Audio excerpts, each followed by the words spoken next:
Seringkah kalian menyadari bahwa suhu udara bumi semakin meningkat dari tahun ke tahun? Atau bahkan kalian juga sering mendengar atau menyaksikan secara langsung tentang berita banjir, kekeringan, atau juga badai yang sering terjadi di sekitaran kita?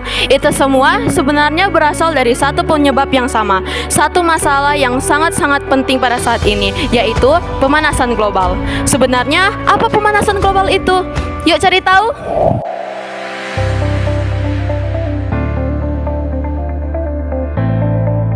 Pemanasan global adalah fenomena peningkatan suhu rata-rata atmosfer, lautan, dan daratan bumi secara bertahap. Ini adalah salah satu masalah lingkungan paling kritis yang dihadapi umat manusia saat ini. Penyebab utamanya, efek rumah kaca.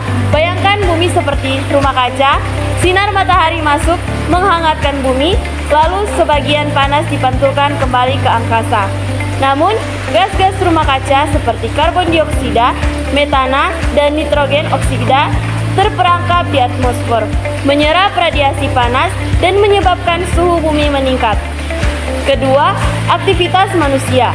Pembakaran bahan bakar fosil untuk menghasilkan listrik, menjalankan kendaraan, dan mengoperasikan industri merupakan penyebab utama peningkatan konsentrasi gas rumah kaca di atmosfer. Pertama, kenaikan permukaan air laut. Mencairkan es di kutub dan glacier menyebabkan kenaikan permukaan air laut, mengancam kota-kota pesisir, pulau-pulau kecil, dan ekosistem pantai. Yang kedua, perubahan pola cuaca ekstrim. Gelombang panas, kekeringan, banjir, dan badai semakin sering dan intens terjadi, menyebabkan kerusakan infrastruktur pertanian dan ekosistem.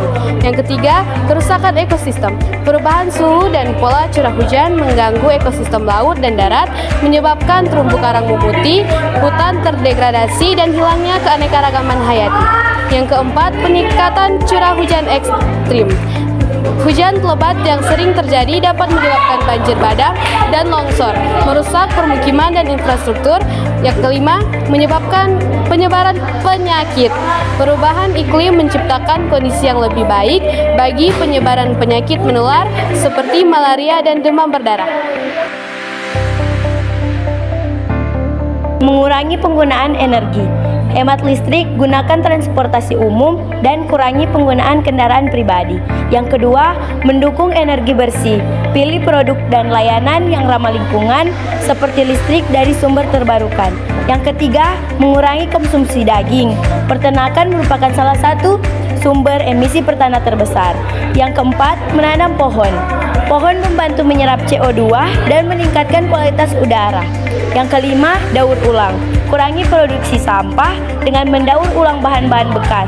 Yang keenam, berpartisipasi dalam aksi lingkungan, bergabung dengan organisasi lingkungan, dan kampanye untuk perubahan iklim. Jadi, sekarang kita sudah tahu kan tentang apa itu pemanasan global, dampaknya, dan juga cara mengatasinya. Jadi, ayo kita berpartisipasi untuk mengurangi meningkatnya pemanasan global di bumi kita tercinta ini.